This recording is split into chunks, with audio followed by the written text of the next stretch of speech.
Okay, my name is Bobby Vaught. Don't forget to hit the subscribe button if you so choose. I'll also put a link to lesson 1 in the description below.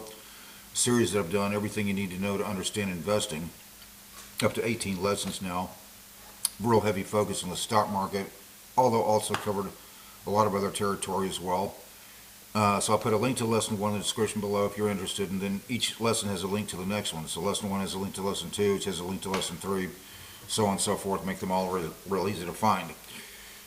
This presentation is not about that, however. The other part of this channel also do a lot of political, social, economics commentary, whatever I see that's going on, and we'll just jump right into it. So I just, I YouTube search a lot, and I came across this conversation just a couple hours ago.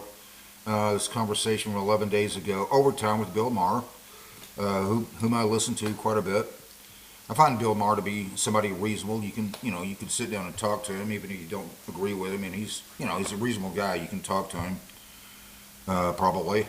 And anyway, so Overtime with Bill Maher, Senator, in this particular thing was with Senator Adam Schiff, Don Lemon. You probably know who they are. And someone named Annabelle Gurwitch, I guess, whom I don't know who that, until now I didn't really know who that was. But anyway, so we're going to take a listen to something here for just probably about a minute, okay? And I'll turn the camera around so you can get the full flavor of it, and then we'll make comments on it. And blow it up real big here so you can get the full gist of it real easily. And here we go. Is right there laying on the table. Yeah. All right. Do you support Bernie Sanders' new legislation that calls for an annual, this is for you, Senator, an annual 5% wealth tax on America's billionaires? Yeah, so I haven't looked at Bernie's proposal, but I am supporting a Wyden proposal, Ron Wyden, which would basically put a tax on unrealized capital gains. So a lot of very, very wealthy people never have to sell all the assets they own. They pass them to their heirs. They live off of what they borrow from these appreciating assets.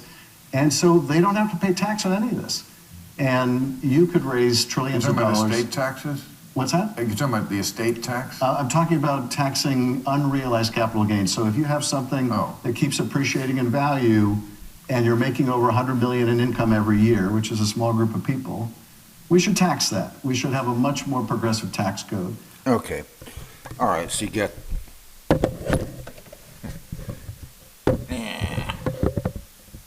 Okay, so you get the idea. Okay, let's just analyze a couple of things here. So, first thing is they bring up Bernie Sanders. Don't you just love Bernie Sanders? Mentioned in the above video when they start talking about a wealth tax, we're going to cover a lot of that there. So, Bernie Sanders, in my estimation, he's economics illiterate. I call it the economics of finite.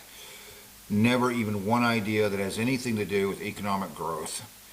Bernie loves to make comparisons to what Scandinavian countries are doing. He's very fond of doing that, if you listen to him at all. Okay, well, by all means, let's just do that. So they're talking about the Bernie Sanders wealth tax there.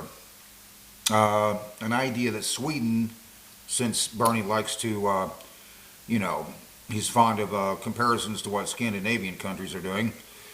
Sweden abandoned its wealth tax in 2007. Here's why, and I just used an overview here to help me out. I knew why, but I just wanted something to make it a little easier for me here.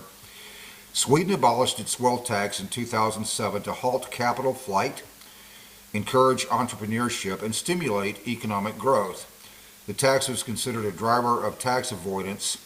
Tax avoidance is not the same as tax evasion. There's two different things. Tax avoidance occurs because money just flows where it's treated best. It doesn't mean cheating on your taxes, but there's a difference between tax avoidance and tax evasions, okay? Let me back up here. The tax was considered a driver of tax avoidance and was deemed ineffective as it often unfairly targeted middle-class assets such as housing rather than the ultra-wealthy while causing administrative burdens. Key reasons for the repeal include capital flight and tax avoidance. The tax, which reached a 4% marginal rate in the 1980s, drove wealthy individuals and their assets abroad to lower tax jurisdictions, like Switzerland and the UK. Like I said, money flows where it's treated best. Economic inefficiency. The tax was criticized for discouraging savings and investment, hindering the ability of entrepreneurs to build businesses. Allow me to add something to that. In other words, job growth. Double taxation is very important, and I'm going to discuss this a little bit more in a second. Double taxation, it often led to double or triple taxation, sometimes exceeding the interest earnings on safe investments, thereby reducing overall wealth, according to the Tax Foundation. Administrative and political changes. The tax became politically unpopular, and its repeal was championed by a right-wing government as part of broader tax reforms aimed at reducing the burden on capital, notes the Cato Institute. Low revenue generation. Despite its reputation for equity, the tax was not generating significant income for the state, often producing less than 0.4% of GDP in revenue. That's the end of the overview. Right. So let's just take this from here. Okay. So these kind of ideas amount to nothing more than left-wing trickle-down theory. That's all it is. Taxing the wealthy more will not create one job. It does absolutely nothing for economic growth. It won't magically end up in your bank account either. These ideas hinder investment, economic growth, and therefore job growth. If you really want to help the little guy, you need economic growth, not just some blind allegiance to bigger taxes. Such ideas didn't do anything for Sweden. That's why they got rid of it. It won't do anything for the United States either. Regarding Schiff's idea of taxing unrealized capital gains, okay, we'll analyze that. We actually are being taxed on that. Allow me to explain. We're taxed on.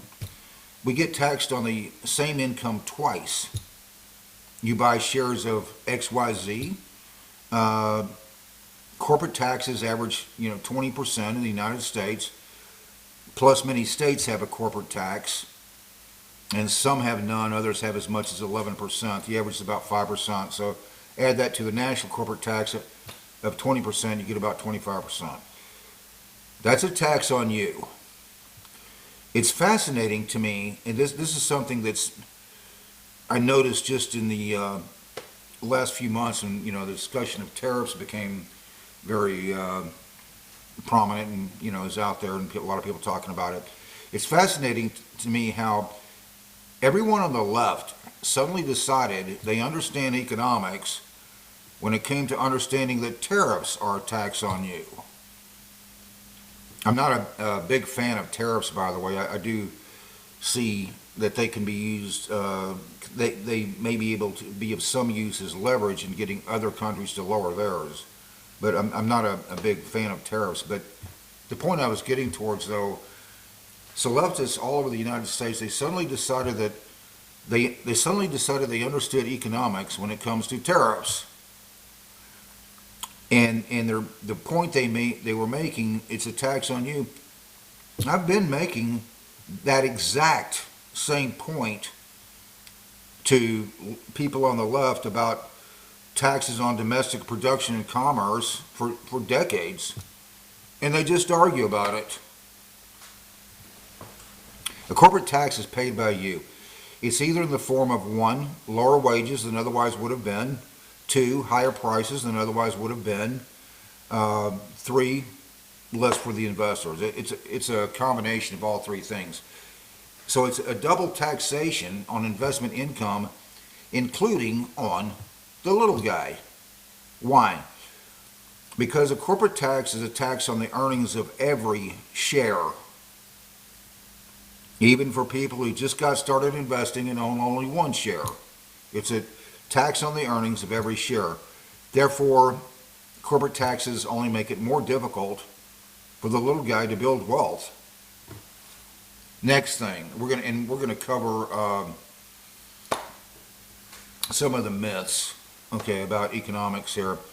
So, the naive suggestion that you often hear this from leftists, that if we only cut the pay of those CEOs, I hear that all the time. Let's analyze that. The CEO of McDonald's earns $19.2 million. A healthy salary, to be sure. Here's what else is true. Shohei Ohtani of the Los Angeles Dodgers makes $70 million a year. Tom Hanks got paid $60 million for just one film, Forrest Gump. And that was over 30 years ago. Okay? So, more important to the point here, however, if you were to completely cut the entire salary of the CEO of McDonald's, that could increase the salary of every McDonald's employee by about $11 per year. The reason regarding Elon Musk, because I'm not sure, I think they mentioned Musk in this conversation here, but the reason for Elon Musk's wealth is not because of his salary, it's because the value of Tesla shares went up over the years. Putting a wealth tax on Musk won't do anything for you, for reasons already explained. What does do something for you is when people wealthy people invested, which they do. As Sweden learned, when you tax people too much, they still invest it, they just invest it somewhere else.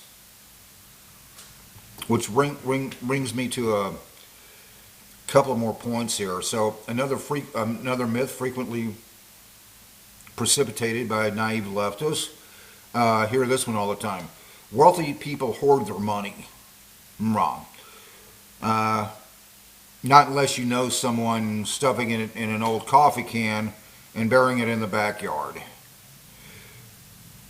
Wealthy people do not hoard their money. All wealth is either one, invested, which helps other people for reasons just explained. It's spent, again, stimulates the economy. Or three, it's given away. Charity also helps other people. Regarding spending, for example, and this gets to another myth that I hear all the time. So you'll hear leftists, they'll often point to the purchase of, for example, yachts. Okay? This yacht costs this amount of money. They naively think that wealth spent somehow disappeared off the face of the earth. No. It did not disappear. It just transferred to other people. Jobs were involved in making that yacht. That spending stimulates economic growth. People who actually understand economics often refer to it as money velocity, okay? In any event, regarding this wealth tax idea, take a lesson from what Sweden already figured out. That will not help the little guy. It will actually do damage for all the reasons explained earlier. Another common tactic from leftists is, this is the one that's, I don't even know what to do with it, but is when they indolently question motive, which is not an economics discussion. And somebody on the left may listen to this video, and they'll do exactly that here in the comment section. But they indolently or lazily question motive. It's not an economics discussion. Example, you just want to help rich people. Indolent, easy things to say when you don't want an actual economics discussion. By the way, I've noticed they frequently get upset when you try to take that tactic away from them, questioning motive. Why? Because for most of them, questioning motive is the only tactic they know. But once motive is questioned, there's nowhere to go in a discussion from there. Like where? There's nothing you can do with that. Leftists frequently and indolently start the discussion from this starting point. I'm the good guy, you're an evil bastard. Nothing you can do with that, which is kind of the problem when you hear stuff like that. But the real truth is that we all, notice how I'm not questioning motive here. The real truth is that we all care about the little guy.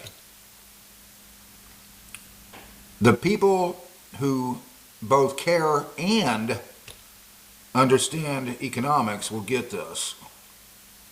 We need the economics of growth, not the economics of finite. I'm going to leave it right there. Don't forget to hit the subscribe button if you so choose. There's also that series that I did, Everything You Need to Know to Understand Investing. And so I'll just leave it right there. Until next time. Hope life is treating you well. You have a great day.